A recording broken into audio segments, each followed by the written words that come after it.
Hello मेरे shining stars. तो आज हम कर रहे हैं हिंदी पाठ्य पुस्तक एकलव्य कक्षा 6 बाय अमित पब्लिकेशन एडुराइज सीरीज। तो प्यारे बच्चों, आज हम करते हैं अध्याय 15 सच्चाई की जीत। चित्र पर आधारित गतिविधि। यहाँ पर आप एक सुंदर चित्र देख सकते हैं।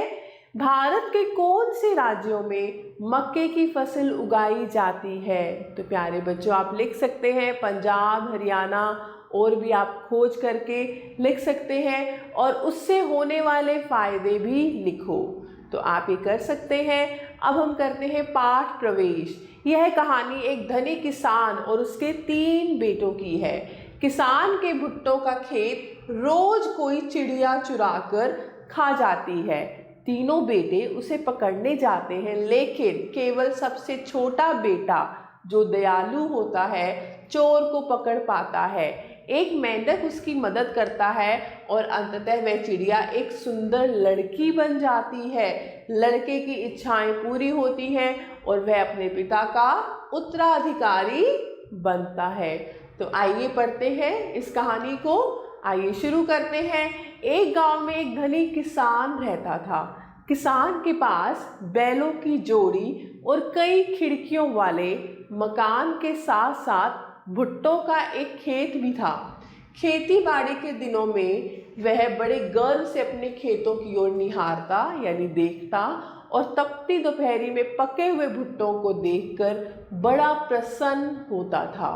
एक साल ऐसा भी आया जब किसान ने देखा कि उसकी अनुपस्थिति में कोई चोर उसके खेतों में आता और रातों रात कुछ भुट्टे चुरा कर ले जाता। किसान के 3 लड़के थे। बड़े दोनों लड़के बड़े घमंडी थे, लेकिन छोटा लड़का सीधा साधा और दयालु था। एक दिन किसान ने अपने तीनों लड़कों को बुलाकर कहा, तुम तीनों में से जो भी चोर को पकड़कर लाएगा उसे ही मैं अपना उत्तराधिकारी बनाऊंगा, यानी अपनी जितनी जमीन जायदाद है सब उसके नाम होगा। सबसे पहले बड़े लड़के ने अपनी किस्मत आजमानी चाहिए। रात के धुंधलके में वह अपनी खाट से उठा और कंधे पर बंदूक रख, सिर पर एक गोलाकार टोप पहन खेतों की तरफ चल पड़ा। रास्ते भर वह उनींदी यानी नींद से भरी आंखों से उबासियां लेता, ठोकरें खाता चलता रहा। एक कुएं के पास पहुंचकर उसे थोड़ा आराम करने की सूझी। उसने अपनी आंखें टोप से ढक ली और खर्राटे भरने लगा। कुछ ही क्षणों बाद एक मेंढक के टर्राने की आवाज से उसकी नींद टूट गई। उसने अपनी आंखें खोली और आश्चर्य से यानी हैरानी से इधर उधर देखने लगा तो पाया कि एक मेंढक उसके करीब आकर बैठ गया है। मुझे अपने साथ भुट्टो के खेत में ले चलो, मेंढक टर्राया। मैं तुम्हें चोर को पकड़ने में मदद करूंगा। लेकिन बड़ा लड़का डपट कर बोला, जा जा, तू इतना सा मेंढक मेरी क्या मदद करेगा। इतना कहकर उसने मेंढक को उठाकर कुएं में फेंक दिया। फिर वह अपने खेतों की तरफ बढ़ गया। उसने भरसक कोशिश की कि बाकी रात खुली आंखों में ही काट दे, लेकिन उसे पता नहीं चला कि कब उसकी आंखें मूंद गई और उसे नींद आ गई। सुबह जब सूरज उगा तो उसने देखा कि कुछ भुट्टे चोरी करके चले गए थे। अब मंझले लड़के यानी बीच वाले लड़के को अपना भाग्य आजमाने का अवसर मिला। वह भी कंधे पर बंदूक रख खेतों की ओर चल पड़ा। रास्ते में उसे प्यास लगी। पानी का बर्तन कुएं में डालकर उसने पानी निकाला तो साथ में वह मेंढक भी निकल आया। बाहर आकर मेंढक ने मंझले लड़के को भी यही कहा, मुझे अपने साथ खेतों में ले चलो, चोर पकड़ने में मैं तुम्हारी सहायता करूंगा। और यह कहकर मेंढक ने अपनी टर टर का संगीत छेड़ दिया। मंझला लड़का इस आवाज से बड़ा परेशान हो गया। वह मेंढक को डांटते हुए बोला, अपनी यह कर्कश आवाज बंद करो। मेंढक टर्राता रहा। मंझला लड़का पानी पीकर आगे बढ़ गया। वह भी खेत के कोने में बैठकर चोर की प्रतीक्षा करने लगा, पर उसको भी निराशा ही हाथ लगी। मंझला भाई भी असफल रहा यानी सफल नहीं हुआ। तो सबसे छोटे लड़के ने कहा, अब भाग्य आजमाने का अवसर मुझे मिलना चाहिए। उसके दोनों बड़े भाई इस बात पर खूब हंसे और गर्व से कहा, तुम अपने जाने की बात कहने का साहस कैसे कर सके, जबकि हम दोनों ही वहां असफल हुए हैं। आखिर तीसरी रात सबसे छोटा लड़का चल पड़ा। उसने भी अपने भाइयों की तरह बंदूक कंधे पर लटकाई, कुछ खाने पीने को साथ लिया और खेतों की ओर चल पड़ा। कुएं के पास आकर उसने अपने झोले में से निकाल कर कुछ खाया। उसे भी अपने पाँव के पास वही मेंढक टर्राता हुआ मिला। उसने बड़े गौर से मेंढक की तरफ देखा। कहो दोस्त, कैसे हो? इतना कहकर उसने मेंढक को अपनी हथेली पर उठा लिया और पूछा, कुछ खाओगे? मेरे पास स्वादिष्ट चीजें हैं। मेंढक ने उसकी दी हुई कुछ चीजें खाई और जब वह खाकर उठा तो मेंढक बोला, मुझे अपने साथ भुट्टो के खेत में ले चलो, मैं तुम्हें चोर पकड़ने में मदद दूंगा। हाँ हाँ, क्यों नहीं, बड़ी खुशी से तुम मेरे साथ चल सकते हो। उसके बाद मेंढक ने लड़के से कहा, तुम कुएं की तरफ थोड़ा झुककर किसी भी चीज की कामना करो। कुएं में जादू का एक पत्थर है जिसके प्रभाव से तुम्हारी मनोकामना पूरी हो जाएगी। लड़के ने कुएं की तरफ झुककर कहा, मेरी कामना है कि मैं उस चोर को पकड़ूं जो रोज हमारे खेत के भुट्टे नष्ट कर जाता है। किसी खूबसूरत लड़की से शादी करूं और किसी ऐसे शानदार घर में रहूं जिसमें कई खिड़कियां हों। इसके बाद वे दोनों साथ साथ खेतों की तरफ चल पड़े। अभी कुछ ही देर हुई थी कि छोटे भाई को अचानक किसी चिड़िया के फड़फड़ाने की आवाज़ सुनाई पड़ी।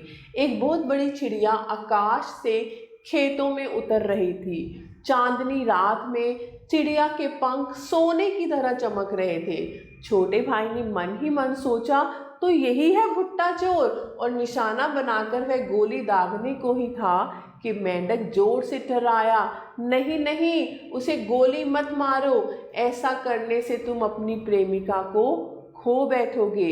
भुट्टा खा लेने के बाद वह चिड़िया उनके ऊपर से उड़ने लगी तो बहुत ही लुभावने स्वर में वह गाने लगी। उसके गाने का अर्थ था कि वह सचमुच में कोई चिड़िया नहीं है, वह तो केवल किसी जादूगर के शाप से लड़की से चिड़िया बन गई थी। इंसान होने के नाते उसे खाने को कुछ तो चाहिए ही, इसीलिए वह रोज इस खेत में भुट्टे चुरा कर खाने आती थी।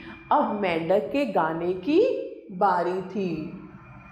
अपना गला साफ करके जब वह गाने लगा तो लड़के ने देखा कि चिड़िया के पंख धीरे धीरे झड़ने लगे हैं।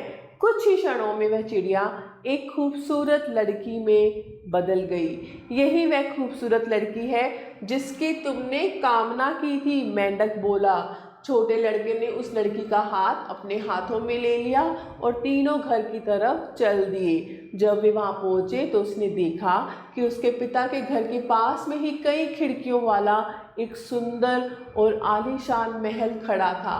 यही है वह आलीशान मकान जिसकी तुमने कामना की थी, मेंढक ने कहा। छोटे लड़के ने अपने पिता को जब यह रोमांचकारी कहानी बताई तो वह भी हैरान रह गए। छोटे भाई की सफलता देखकर दोनों बड़े भाइयों के मुंह से निकल गया, काश हमने भी मेंढक की बात को महत्व दिया होता। लेकिन उनका बाप बहुत खुश था कि सबसे छोटे लड़के ने आखिर भुट्टो के चोर का पता लगा ही लिया।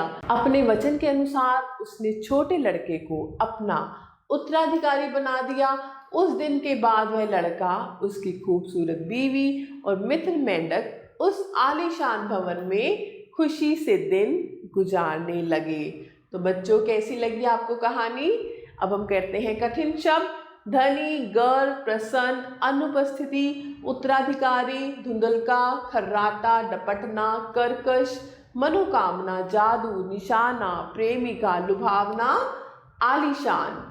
कुछ वर्ड मीनिंग यानी शब्दार्थ। धनी, अमीर, खेत, कृषि भूमि, चोरी, चुपके से लेना, घमंडी, अहंकारी, टोप, टोपी, डपटना, डांटना, कुआं, पानी का स्रोत, कर्कश, तीव्र आवाज, मनोकामना, इच्छा, जादू, माया, निशाना, लक्ष्य, प्रेमिका प्यारी स्त्री, लुभावना आकर्षक, गला साफ करना, गाने से पहले आवाज़ ठीक करना, आलीशान बहुत सुंदर और बड़ा, उत्तराधिकारी वारिस, कहानी कथा, सहायता मदद, सफल विजयी, टर्राना मेंढक की आवाज़। तो प्यारे बच्चों, अब हम अभ्यास करते हैं बात पाठ की। मौखिक प्रश्न 1, बताओ क्या पढ़ा। भुट्टा चोर कौन था? भुट्टा चोर एक चिड़िया थी जो राजकुमारी के रूप में थी। छोटे लड़के ने मेंढक की मदद क्यों स्वीकार की? छोटा लड़का बहुत ही दयालु था, इसीलिए उसने मेंढक की मदद को स्वीकार किया। किसान के कितने बेटे थे? किसान के 3 बेटे थे। किसान ने उत्तराधिकारी चुनने का निर्णय क्यों लिया और क्या वह उचित था? किसान को पता था कि दोनों बेटे घमंडी हैं और छोटा बेटा बहुत ही दयालु है, इसीलिए किसान ने उत्तराधिकारी चुनने का निर्णय क्यों लिया और क्या वह उचित था? क्योंकि किसान के खेत थे, भुट्टे का खेत था और उसमें रोज़ ही भुट्टे चोरी होते थे। तो भुट्टा चोर को पकड़ने के लिए किसान ने सोचा कि जो उसको पकड़ के लाएगा वह मेरा उत्तराधिकारी बनेगा, और यह उचित था क्योंकि वह जानना चाहता था कि कौन समझदार है। लिखित प्रश्न 2, सही विकल्प पर सही का चिन्ह लगाओ। किसान के खेत में क्या उगता था? गेहूं, भुट्टे, धान या गन्ना? भुट्टे। किसने मेंढक को कुएं में फेंक दिया? छोटे बेटे ने, किसान ने, बड़े बेटे ने? किसी ने नहीं, बड़े बेटे ने। चिड़िया वास्तव में कौन थी? चुड़ैल, परी, जादू से बदली लड़की या जानवर? जादू से बदली लड़की। मेंढक ने चिड़िया को देखकर क्या कहा? गोली मार दो, खाना दो, मत मारो, उड़ने दो, मत मारो। अंत में किसे उत्तराधिकारी चुना गया? बड़ा बेटा, मंझला बेटा, छोटा बेटा या कोई नहीं? छोटा बेटा। प्रश्न 3, खाली स्थान भरे। किसान के पास किसकी एक जोड़ी थी? किसान के पास बैलों की एक जोड़ी थी। सबसे बड़ा बेटा बंदूक लेकर खेत गया।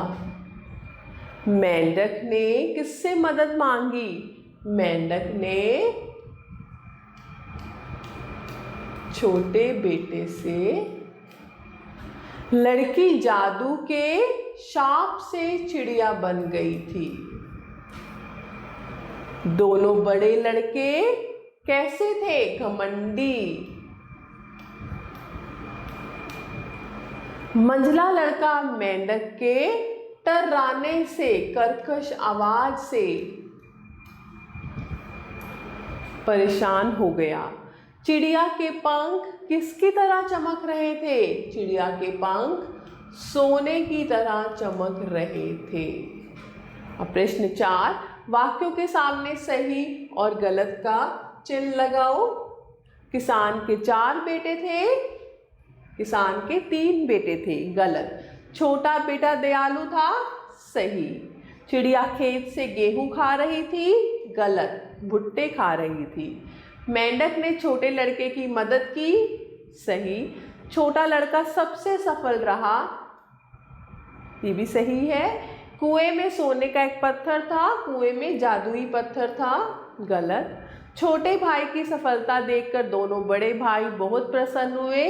गलत।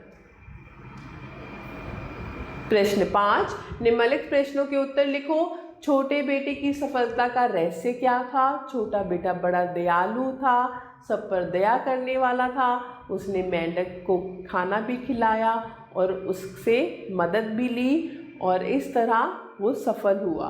दोनों बड़े भाइयों की असफलता कारण क्या था? दोनों बड़े भाई घमंडी थे। सबसे पहले किसने अपनी भूमिका निभाई? सबसे पहले बड़े बेटे ने अपनी भूमिका निभाई। कहानी में चिड़िया की भूमिका क्या है? चिड़िया रोज खेतों में भुट्टा चुराने आती थी, भुट्टा चोर। किसान क्या देखकर प्रसन्न होता था? अपने खेत खलियान। मेंढक छोटे लड़के को कुएं की तरफ क्यों ले गया? क्योंकि उसने बताया वहाँ पर एक जादुई पत्थर है वहाँ तुम्हारी मनोकामना पूरी हो सकती है। मेंढक ने छोटे भाई को चिड़िया को गोली मारने से क्यों मना किया? क्योंकि मेंढक जानता था कि चिड़िया एक लड़की है जो जादू के शाप से चिड़िया बनी है। तो प्यारे बच्चों, मैं आशा करती हूँ आपको अध्याय अच्छे से समझ आया होगा। तो आप सभी बच्चों का तहे दिल से धन्यवाद। हमेशा खुश रहें और स्वस्थ रहें।